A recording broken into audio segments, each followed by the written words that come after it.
जैसे ही चुनाव आते हैं वैसे ही ये चर्चा भी शुरू हो जाती है कि विभिन्न समाज और विभिन्न जातियों की क्या समस्याएं हैं। और हाल ही का ये तो लगातार जारी रहनी चाहिए, लेकिन पिछले कुछ सालों में, पिछले 7-8 सालों में तो खासकर भारत में, और भारत में भी खासकर नॉर्थन इंडिया में जहाँ पर मुसलमानों की आबादी ज़्यादा है, तो वहाँ पर मुसलमानों को लेकर के बहुत सारी चीज़ें आने लगी हैं। मुसलमानों में कई प्रकार के तत्व हैं, कई प्रकार की समस्याएं हैं। आज हम जो हैं वो मुसलमानों को समझने के लिए ऐसे प्रोमिनेंट मुस्लिम लीडर्स के पास हैं। लीडर्स से मतलब ये है कि वे धार्मिक तौर पर सोशल रिफॉर्मिंग का काम करते हैं और धार्मिक तौर पर रहबरी करते हैं कौम की, जिसमें जमीयत उलमा हिंद जो पूरी दुनिया में मुसलमानों का एक बहुत मजबूत संगठन है, उनके लीडर्स के पास है। हमारे पास स्टेट वाइस प्रेसिडेंट हैं फुरकान असदी साहब, एक्स स्टेट वाइस प्रेसिडेंट हैं डॉक्टर जमालुद्दीन साहब, और स्पोक्स पर्सन है मूसा कासमी जी, और एहसान कासमी साहब हैं, और अज़मुल रहमान साहब हैं जो काफ़ी रिफॉर्मिंग का काम करते हैं कम्युनिटी में। तो इनके बीच आकर के हम ये बात करेंगे और समझने की कोशिश करेंगे कि आखिर क्या है कि पिछले कुछ सालों में मुसलमानों के बीच किस तरह की परेशानियां आई हैं तो उसका सोल्यूशन क्या आया है, क्या किसी प्रकार कोई डर है, डर नहीं है तो फिर क्या पॉलिटिकली उनका जो रास्ता है, जिस रास्ते पर चल रहे हैं, तो उसका कुछ है। एक हिंदुत्व की जो पॉलिटिक्स हावी हुई है पूरे मुल्क में, तो हिंदुत्व की जो वो पॉलिटिक्स है उससे उनको कितना लगता है कि ये उनका जो सेकुलरिज्म है, जो लोकतंत्र है, डेमोक्रेसी है, उसको कितना नुकसान पहुंचा है, कॉन्स्टिट्यूशन को फॉलो किया जा रहा है या नहीं किया जा रहा है, किस प्रकार के खदशे हैं। जैसे आप देखते हैं कि प्रधानमंत्री जो हैं वो पूजा करने चले जाते हैं, लेकिन अगर कंपेरिजन करें, सोच लें कि कोई मुसलमान नेता इस तरह मस्जिद में चला जाए और उस समय वो चीफ मिनिस्टर भी हो, तो उस समय उसका क्या रिएक्शंस आ सकते हैं। तो इन सब चीज़ों पर बात करेंगे, साथ ही भविष्य पर बात करेंगे। तो आप सभी का हम स्वागत करते हैं, वेलकम करते हैं हज़रत। और मेरे नज़दीक बिल्कुल बैठे हैं दाहिनी तरफ मौलाना फुरकान असदी साहब। तो हज़रत, पहला सवाल मैं आप ही से करूँगा, क्योंकि आप ना स्टेट वाइस प्रेसिडेंट हैं और एक्टिव प्रेसिडेंट काफ़ी आप हैं। तो ये बताइए कि उत्तर प्रदेश में जैसे चुनाव हैं, तो मुसलमानों के साथ में किस तरह की परेशानियाँ वो फेस कर रहे हैं, क्या परेशानियाँ मुसलमानों के सामने आ रही हैं? देखिए, पहले तो मैं आपका शुक्रगुज़ार हूँ कि आप तशरीफ़ लाए और आपने मौका दिया। मैं इलेक्शन के बारे में तो बात नहीं करूँगा, मगर आपने ये मसाइल की बात की है। मसाइल का, मुस्लिम मसाले का एक अंबार है, कहाँ तक ज़िक्र किया जाए। उसमें कुछ तो फ़िरका परस्तों की वजह से कुछ सरकारों ने खड़े किए हैं, और कुछ मसाइल ज़्यादा ख़ुद नाम निहाद मुसलमानों की वजह से खड़े हुए हैं। जैसा कि शाबानो केस था, 3 तलाक़ का मसला है, ये सब फ़िरका परस्तों ने नाम निहाद मुसलमानों को खड़ा करके पैदा किए हैं। आपने दूसरा सवाल ये भी दोहराया है साथ में कि क्या मसाइल हैं, क्या परेशानियां हैं। यूँ तो परेशानियां ही परेशानियां हैं। आज़ादी के बाद से हमें हमारा हक़ नहीं मिला, हर जगह हमको नज़रअंदाज किया गया। मैं आप ही से मालूम करना चाहता हूँ कि हमने मुल्क की आज़ादी के लिए पहले और आज़ादी के बाद क्या नहीं किया। हमसे ज़्यादा आज़ादी के लिए किसने कुर्बानी दी। आप ये समझ लें, रेशम रुमाल की तहरीक जिसकी शुरुआत करके, जिसकी वजह से ही मुल्क आज़ाद हुआ, ये किसने, रेशम रुमाल की तहरीक किसने चलाई। अंग्रेज़ को निकलने का जो सबसे पहले नारा दिया वो हमारे ही बड़ों ने, हमारे असलाफ ने दिया। गांधी जी को लीडर बनाया, महात्मा का खिताब दिया, ये हमारे असलाफ ने दिया। सवाल ये है, नहीं, हमारा ये है हज़रत कि ये तो हाँ, तो जो मौजूदा हालत है, तो उस समय अगर देखें तो 1947 के बाद का ये जो एफर्ट रहा है मुसलमानों का, लेकिन अभी का जो हालत है वो उससे थोड़ा डिफरेंट है, जुदा है। वो स्थिति दूसरी थी, वो सम्मान की बात भी होती थी मुसलमानों को। अभी तो हालत बहुत। मेरा कहने का मकसद ये है कि मुसलमानों की जंग आज़ादी में कुर्बानियाँ हैं। अब जाकर दिल्ली इंडिया गेट पर जाकर देख लें कि किसकी कुर्बानी है। हमारा संगठन है, हमारी तंजीम है जमात उलमा हिंद, खुल्ला बंटवारे की इसने मुखालफत की, पाकिस्तान की मुखालफत की। उसके बाद 65 और 71 की जंग में मुसलमानों ने साबित कर दिया कि मुसलमान मुल्क का कितना वफ़ादार है। और वो भी याद मैं आपको मालूम ये मालूम करें और आपको बताना चाहूँगा, आप मिलिट्री महकमे में जाकर ये मालूम कर लें, कारगिल की भी जो जंग जीती वो हमारे बच्चों ही की वजह से उसमें फ़तह हुई। मगर अफसोस हमें यह है जो आप कह रहे हैं, हमारा आज तक हमें हक नहीं मिला। हक तो हमें क्या मिलता, हमें इतना पीछे धकेला गया कि हम 30% के से घटते घटते सरकारी मुलाजमतों में हम 1-1.5% चले आए। आपने हमें मुलाजमतें भी नहीं दी, रिजर्वेशन भी नहीं दिया, जिसका साबका हुकूमतें वादा करती चली आई हैं। और तो और हमें अपना हक तो क्या मिलता, मगर हमें अमन सुकून भी ना मिल सका। हमारा 2 मसाइल हैं जो हमारे सामने इस वक्त सबसे मेन है। यूँ तो हमारे, मैंने अभी कहा है आपको कि मसाइल का हमारे अंबार है। हमारे 2 मसाइल हैं, अमन सुकून और तालीम। हमें अमन सुकून भी ना मिल सका। मुल्क की भलाई के लिए वो भी अमन सुकून भी हमें मुल्क की भलाई के लिए चाहिए, तरक्की के लिए चाहिए। दूसरा मसला हमारा है तालीम और तालीमी इदारे, क्योंकि किसी ने खूब कहा है कि तालीम ही सिखाती है जीने का सलीक़ा। इल्म एक रोशनी है, जो हुज़ूर पाक सल्लल्लाहु अलैहि वसल्लम की हदीस है। आपने फरमाया एक इल्म रोशनी है जिसके बग़ैर दुनिया और आखिरत में अंधेरी अंधेर है। ये दोनों चीज़ें भी हमारी छीनी जा रही हैं। हमारा अमन सुकून भी बिगाड़ा जा रहा है। कभी फसाद कराए जाते हैं, कभी हमारे शरई कानून में दखल अंदाजी होती है, कभी हमारे नौजवानों को दहशतगर्द कहकर, आतंकवाद कहकर उनको फंसाया जाता है। हमारे मदरसों को बदनाम किया जाता है, आतंकवाद के अड्डे बताए जाते हैं, साजिश होती है उन्हें बंद करने की। कभी मॉब लिंचिंग का मसला खड़ा हो जाता है, हमारे नौजवानों का मॉब लिंचिंग करके मारा जाता है। मुसलमानों को यहाँ तक आज मुसलमान गायें पालना भी मुश्किल हो गया है। दूसरी बात तालीम, जो हम सबसे अहम मसला है, जिसमें मुसलमानों का भी बहुत बड़ा दखल है, मुसलमानों की तरफ से भी हमेशा कमज़ोरी रही है। ये हमें तस्लीम है, हम इस बात को बग़ैर तस्लीम किए नहीं चल सकते। और इसमें फ़िरक़ा परस्तों का भी दखल है, इसमें गवर्नमेंट का भी दखल है। ये मैंने आपको पहला कहा है कि ये हमारी कमज़ोरी भी रही है और हमें यहाँ तक ये भूल लाना चाहिए कि मुसलमानों को तालीम में पीछे हटाने में, मैं बिला खौफ ये कह देना चाहता हूँ कि जितनी भी सरकार आई हैं, उन्होंने एक तरफ तो ये मुसलमानों को बदनाम करने की कोशिश की है कि मुसलमान बच्चे तालीम नहीं हासिल करते, मुसलमान अपने बच्चों को तालीम नहीं देते। दूसरी तरफ मुसलमानों को हरासा किया गया, मायूस किया गया। मुसलमानों को एक जहन में एक बात डाल दी गई कि क्या करेंगे पढ़ा के जब मुलाजमत नहीं मिलती। हमारे दानिशवरान कौम ने, हमारे उलमा ने, हमारे रहबरों ने, कौम का दर्द रखने वालों ने जब मुसलमानों को जगाया और मुसलमानों को बताया, बकौल हज़रत मौलाना अबुल कलाम आज़ाद के, मौलाना अबुल कलाम आज़ाद ने एक दफ़ा फरमाया था कि इल्म हासिल करो, तालीम हासिल करो इंसानियत के लिए, न कि मुलाजमत के लिए। अगर मुसलमान अपने बच्चों को पढ़ाने के लिए आगे बढ़े तो हमारे नौजवानों को, जब मुसलमानों ने अपने बच्चों को स्कूल में, कॉलेजों में, यूनिवर्सिटियों में भेजना शुरू किया तो मुसलमानों को और मुसलमान के बच्चों को दहशत ज़दा, उनको आतंकवाद के नाम पर, दहशतगर्दी के नाम पर उनको डराया और खौफज़दा करना शुरू कर दिया। यहाँ तक हमारे यूनिवर्सिटी से बहुत से बच्चे आज तक जो हैं कि बहुत से को तो मालूम नहीं होगा कहाँ चले गए। बस मैं ये आपसे जो बाकी सियासी बारे में मैं तो कुछ नहीं कहूँगा। हमारे डॉक्टर साहब हैं और हमारे भाई अजमलुर रहमान साहब हैं, ये आपको इस बारे में बात करेंगे। मैं इससे ज़्यादा और क्या कहूँ।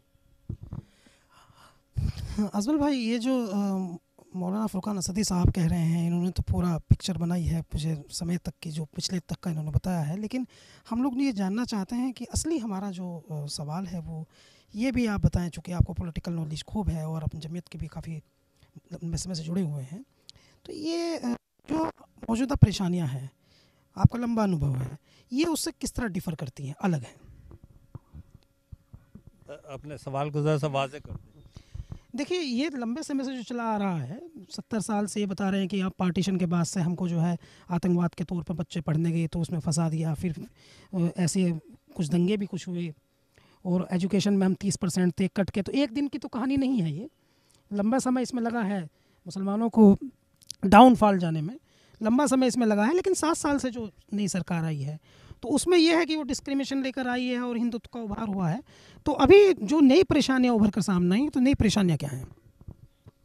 देखिए, जहाँ तक सवाल है 30% वाला, 30% वाला बंटवारे के करीब, जैसे पुलिस थी, पुलिस के अंदर हमारा हिस्सा जो है तकरीबन प्लस माइनस 30 के करीब था मुसलमानों का।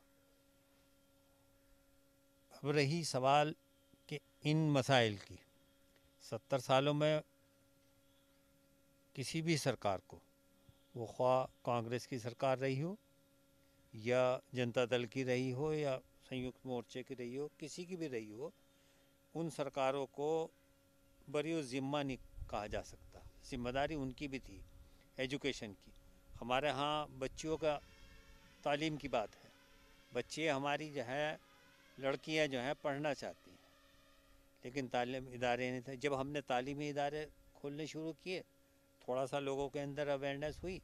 अब ये पिछले 7 साल से वो हमारा संविधान, भारत का संविधान जो है आर्टिकल 30 के अंदर ये हमें हक देता है कि हम अपने इदारे बतौर माइनॉरिटी के उन्हें चलाएं, उन्हें एडमिनिस्ट्रेट करें, उनका प्रशासन देखें अपने हिसाब से। अब मैं यहाँ आपको ये बता दूं, आपके ज़रिए और लोगों को ये बता दूं कि आर्टिकल 30 में हमें सिर्फ जो है, आइन के आर्टिकल 30 में ये इख्तियार है कि हम अगर कोई टीचर रखना चाहें तो हमें आयोग से, कमीशन से मांगने की ज़रूरत नहीं। हम अपनी सिलेक्शन कमेटी बनाएंगे और सिलेक्शन कमेटी के बाद अपॉइंट कर सकते हैं टीचर का, और वहाँ जो भी मुताल्लिका इंस्पेक्टर स्कूल हैं वो हमें उसकी मंजूरी दे देंगे। तरीक़ा है एक वो। लेकिन पिछले 7 सालों के अंदर उसको जो है एक भी, मैं बिल्कुल पूरे उसके साथ कह सकता हूँ, ये वसूख के साथ, कि एक भी किसी भी स्कूल को माइनॉरिटी करैक्टर नहीं दिया गया। और उल्टा ये किया गया है कि सिलेक्शन कमेटीज़ जो है वो ना करके वो थोप दी गई। और दूसरे जो है कि आपको कोई भी अपॉइंटमेंट करने से पहले DIS से और जॉइंट डायरेक्टर एजुकेशन जो उस कमिश्नरी का है उससे जो है आपको अलग से इजाज़त लेनी पड़ेगी। यानी जो हमारा आइनी हक था, जो हमारा कॉन्स्टिट्यूशनल राइट था, उसको भी ख़त्म किया गया। अब रही बात आपकी जो है ये कि मुस्लिम मसाइल भी जो है कुछ तो जैसा मैंने बताया कि इन 70 साल में हमारे थे, कुछ तो कॉमन है, जो एक दलित के हैं, एक पिछड़े के हैं, बेरोज़गारी है, तालीम की कमी है, ये तो हमारे कॉमन है। लेकिन कुछ जो हमारे अपने मसाइल थे मुसलमानों के, उसके अंदर भी जो नॉर्थ इंडिया है, जिसे काउ बेल्ट भी बोलते हैं या हिंदी पट्टी बोलते हैं, उसके अंदर मसाइल अलग हैं, और बाकी जो है साउथ इंडिया के और उनके जो है उनके मसाइल अलग हैं। जहाँ बीजेपी की गवर्नमेंट है, इन 7 सालों में वो नए मसाइल उभर के सामने आए हैं या पैदा किया गया है। लिंचिंग जैसे लफ्ज़ का जो है आम हिंदुस्तानी जो है जानता ही नहीं था लिंचिंग क्या है। दादरी के अंदर बिल्कुल प्री प्लान, हमारे यहीं पश्चिमी उत्तर प्रदेश का, मेरी ज़ाती जानकारी है, एक MLA को लगाकर उसका वहाँ पे पूरा वो किया गया। और उसके बाद से जो है लिंचिंग अब हर आदमी की ज़बान पे है। गाय का या बीफ का मसला हर आदमी की ज़बान पे है। ये मसाइल जो है ये बनाए हुए हैं। जहाँ जहाँ बीजेपी की गवर्नमेंट है वहाँ ये मसाइल है। जहाँ बीजेपी की गवर्नमेंट नहीं है, मैं मिसाल के दे सकता हूँ इसकी, शिवसेना है। शिवसेना जब बीजेपी के साथ थी तो वहाँ मसाइल दूसरे थे, वही मसाइल थे जो हमारे हिंदी पट्टी में है। जब शिवसेना वहाँ पे जो है NCP और कांग्रेस के साथ सरकार बनाती, आज मसाइल दूसरे। आज जो है वहाँ पे मुसलमान जो है, इवन जो है शिवसेना जैसी जमात के साथ भी कोऑपरेशन करके अपना रह रहा है, कोई दिक्कत नहीं, न सरकार को दिक्कत है न वहाँ के आवाम को। जो छोटे मोटे मसाइल तो वो है तो वो चला करें वहाँ से।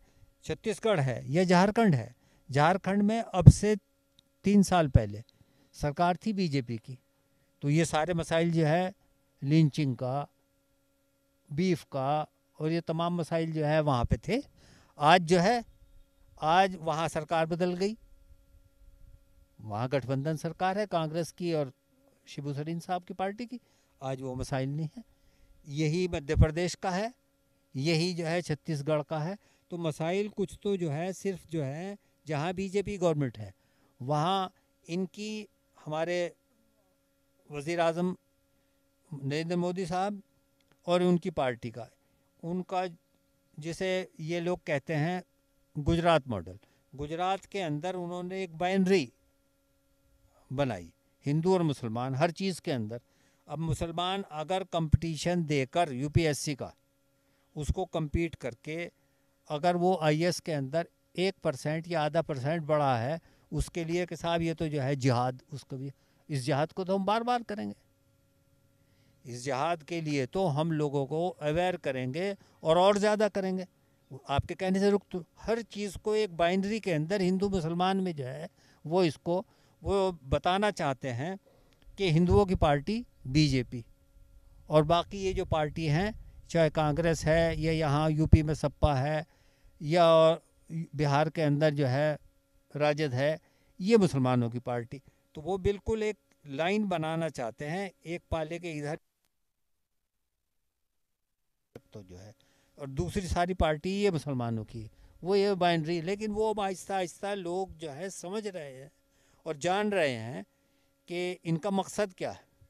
बहुत सारे इसके अंदर जितना मुसलमानों को करना चाहिए था उतना नहीं किया, वो सारा जो है बहुत सारा जिम्मा जो है हमारे हिंदू भाइयों ने, इसी मुल्क के हमारे उसके अंदर मीडिया के, सोशल मीडिया के बहुत सारे लोग हैं जो अपनी सर्विस छोड़ छोड़ के अपने चैनल चला रहे हैं और बता रहे हैं लोगों को वहाँ से। तो ये जो वो बाइनरी वाला उनका खेल था वो फेल हो रहा है। यही वजह है कि यूपी में हमारे प्रधानमंत्री महोदय जो है वो 1 हफ्ते के अंदर जो है वो 3 बार बनारस जा रहे हैं, 1 दिन के अंदर 6 ड्रेस जो है बदल के जो है अब उस मंदिर में माला लिए खड़े हैं, उसमें गंगा जल चढ़ा रहे हैं, उसमें चढ़े। भाई वज़ीर आज़म हो आप, वज़ीर आज़म के तौर पे जो है आप जब बीजेपी के लीडर के तौर पे आप सब कीजिए, हमें एतराज़ नहीं, लेकिन बतौर वज़ीर आज़म आप ये दिखा के और ये करके जो है, तो वो कमज़ोरी मानता हूँ मैं उसको कि 5 साल में चूँकि यूपी के अंदर कुछ किया नहीं, कोई चीज़ कहने के लिए जो है पॉजिटिव जो है उनके पास नहीं है, लिहाजा ये सब कुछ वही जो है जो बीजेपी का रहा करता है वही सब उसको दोहरा रहे हैं। तो मसाइल जैसा मैंने कहा कि कुछ तो कॉमन है जो हमारे दूसरे मुल्की भाइयों के साथ, वतनी भाइयों के साथ हमारे हैं, और कुछ जो है वो बीजेपी को जहाँ जहाँ सरकारें हैं उनके साथ अलग हैं, साउथ में नहीं है वो हमारे, और कुछ यहाँ पे जो है वो मैंने जैसे बताया कि ये तो पैदा करता है, सरकार बदलेगी मसाइल भी अपना आप बदल जाएंगे। डॉक्टर जमालुद्दीन साहब, आप भी, मैं आपसे भी जानना चाहता हूँ कि ये हमें बताइए कि आपके नज़रिए से, जैसे फुरकान असदुद्दीन साहब ने अभी शुरू की थी बात और उसको अजमल भाई ने आगे बढ़ाया कि पहले लोग कहते भी थे कि एक समय आएगा मुसलमान जो हैं वो अपनी सुरक्षा को ही अपना विकास मानने लगेगा, तो आपका अनुभव क्या कहता है कि इस समय मुसलमानों के मसाइल कितने डिफ़र हुए हैं, अलग हुए हैं, आगे बढ़े हैं? जैसे लिंचिंग को एक नई चीज़ है ये बिल्कुल, तो आपके अनुभव को भी जानना चाहेंगे सब लोग। देखिए जो मुस्लिम मसाइल हैं वो इतने ज़्यादा हैं कि उनकी आप अगर उनकी ये करना चाहें कि ये मसला ऐसे है, ये ऐसे है, ऐसे है, उनकी लिस्ट आप नहीं बना सकते। बल्कि फ़ारसी के एक शायर ने ये कहा है, तन हमा दाग दाग शुद्ध पुम्बा कुजा कुजा न हम, सारा बदन ज़ख्मी है मरहम कहाँ कहाँ रखा जाए। तो मुसलमानों के जो मसाइल हैं वो 2 किस्म के हैं। एक किस्म के मसाइल तो वो हैं कि जो हुकूमतें पैदा करती हैं, और वो जो हुकूमतें पैदा करती हैं उसमें सिर्फ यही नहीं कि बीजेपी ने ही पैदा किए हों, बल्कि उससे पहले जो हुकूमतें थी वो तमाम उन्होंने भी पैदा किए। मसलन जब हिंदुस्तान आज़ाद हुआ तो उसमें एक मसला पैदा हुआ था फ़िरका वाराना फसादात का, और कांग्रेस हुकूमत में उस वक्त बहुत दिन तक कांग्रेस हुकूमत रही है, तकरीबन 50-55 हज़ार के करीब हिंदू मुस्लिम फसादात हुए। और वो फसादात जो हुए हैं वो ये नहीं है कि अपने आप ही हो गए, बल्कि वो सब के सब कराए गए। इसी तरह 2013 का मसला आया। 2013 में यहाँ हुकूमत थी एसपी की। ये 27 अगस्त में 2013 शुरू हुआ काम। उसके बाद 30 अगस्त को इन्होंने ये किया, और उसके बाद 7 सितंबर को इन्होंने महापंचायत का ऐलान किया। 2 सितंबर को जमीयत उलमा के प्लेटफार्म से आज आने चितरंजन स्वरूप के साथ में हम लोग गए और मुलायम सिंह से मिल कर के आए। वहाँ हमने लिख करके दिया था कि अगर आपने इस पर पाबंदी ना लगाई तो ये इसी तरीके से होगा। उन्होंने हमसे वादा किया, हम लिख करके देखा, दिल्ली हम उनके दफ्तर में मिले, लेकिन उन्होंने उसमें ज़रा सा भी कुछ नहीं किया। नतीजा ये हुआ कि 7 सितंबर को महापंचायत हुई, और महापंचायत आने के बाद जब वो लोग वहाँ से वापस आए तो जो कुछ हुआ वो सबके सामने है। इसका क्या मतलब है कि जब एक मर्तबा किसी को आगाह कर दिया गया और आगाह करने के बावजूद भी उन्होंने उस पर अमल नहीं किया, तो ये पैदा किया गया था, ना कि खुद ब खुद पैदा हुआ था। इसी तरह दूसरे, ये तो मैं एक एग्जाम्पल दिया है, मिसाल दी है कि इस तरीके से हुआ। अब बीजेपी हुकूमत आई। बीजेपी की हुकूमत में हुआ ये है कि मुसलमानों के जो मसाइल हैं या उनका जो वोट है, पहली हुकूमतें ऐसी थी कि उनमें ये एक उनके जहन में ये बात था कि हुकूमत बनाने के लिए मुस्लिम वोट की भी ज़रूरत है। लेकिन बीजेपी के आने के बाद इन लोगों ने मुसलमानों को इस तरीके से हाशिए पे डाल दिया और उन्होंने ये साबित किया कि मुसलमानों को के वोट की हमें ज़रूरत नहीं है। अब जब मुसलमानों के वोट की ज़रूरत नहीं है तो जो मसाइल मुसलमानों के हैं उनको हल कैसे करेंगे? वो क्यों करेंगे?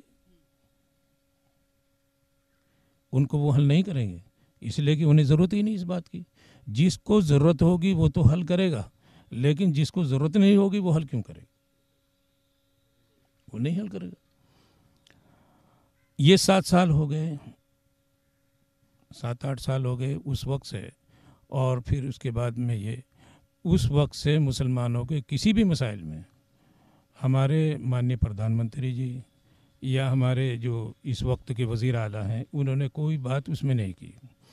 ना ही मुस्लिम समाज के जो बुद्धिजीवी लोग हैं या हमारी जो तंजीमें हैं जो मुस्लिम मसाइल को उठाना चाहती हैं उनसे किसी से बात हुई। कोई बात उनसे नहीं हुई, ना किसी मसले पर उन्होंने आज तक मुसलमानों से पूछा। कुछ मसाइल ऐसे हैं कि जो हमारे अपने पैदा किए गए हैं, हमारे अपने भी हैं कुछ मसाइल। मसलन तालीम का मसला है। तालीम का जो मसला है हमारा, उसके लिए जितने स्कूल और कॉलेजेस होने चाहिए वो हमारे पास नहीं है, और उसमें भी गवर्नमेंट का दखल ये है कि अगर हम कोई स्कूल कायम कर, पहले ज़माने में होता ये था कि हमने एक स्कूल कायम कर दिया, स्कूल कायम करने के बाद में हमने उसको गवर्नमेंट को दे दिया और हमारी तंजीम उसको चलाती थी। तनख्वाहें वगैरह जो टीचर्स थे, नॉन टीचर्स थे, उनकी तनख्वाहें गवर्नमेंट से आ जाती थी, गवर्नमेंट उसको अपना लेती थी, ऐड कर देती थी, उसको एडेड हो जाता था। लेकिन उसके बाद ये हुआ कि हम कोई स्कूल बनाए तो सेल्फ फाइनेंस पे तो हम चला सकते हैं, लेकिन उसको एडेड करने के लिए कोई गवर्नमेंट तैयार नहीं, जिसकी वजह से हमें ये नुकसान हो रहा है। अब जाहिर बात है कि जो मुस्लिम हैं उनके माली एतबार से भी, तालीमी एतबार से भी ये पिछड़ा हो गया इस वक्त। पहले बहुत अच्छा था, लेकिन अब वो सब के सब पिछड़ गए। सच्चर कमेटी ने उसको साबित भी कर दिया कि मुसलमानों की हालत जो है दलितों से भी बदतर है, उसने अपनी उसमें लिख भी दिया। उसके बाद रंगानाथ कमीशन वगैरह का जो आया, उसने जो तजावीज़ पेश की मुसलमानों को उभारने के लिए कि इस तरीके से ये किया जाए तो ताकि इनकी हालत तालीमी एतबार से भी और उसी माली एतबार से भी वो आगे बढ़े, ऊपर हो, उस पर किसी ने अमल नहीं किया, उसको रद्दी की टोकरी में डाल दिया गया। अब अगर हम स्कूल कॉलेज काम करना चाहें तो सेल्फ फाइनेंस पे तो हम चला सकते हैं, लेकिन उसके बावजूद भी अब ये होता है कि सेल्फ फाइनेंस पे हम चला रहे हैं, अगर हम उसकी मान्यता लेना चाहें तो मान्यता में भी अड़चनें बहुत पैदा हुई। जमीयतुल ने, मौलाना महमूद मदनी मद्दज़िल्लाहुल आली ने एक स्कूल कायम करना चाहा बीएड का, लेकिन उसकी मान्यता नहीं मिली। इन हालात में जो मुसलमानों के हालात हैं इस वक्त, जो हुकूमतों के हालात हैं मुसलमानों के तय, उस एक स्कूल तो बना उत्तराखंड में, हाँ उत्तरांचल में देहरादून में बनाना चाहते थे। वहाँ तो बिल्डिंग ही नहीं बनाने दी, ये कह करके कि यहाँ चूँकि ये आप मुस्लिम स्कूल बना रहे हैं बच्चे और यहाँ छावनी है, कैंट है, इस वजह से उन्होंने वहाँ बना नहीं दिए, उसको वहाँ ज़मीन की बेचनी पड़ी। और दूसरी जगह पे ये हुआ। गरज ये है कि कई सारी जगह ऐसी हैं कि हमने स्कूल बनाना चाहा, कि हमारे लोगों ने स्कूल बनाना चाहा, उसकी मान्यता लेनी चाहिए, लेकिन मान्यता नहीं मिली।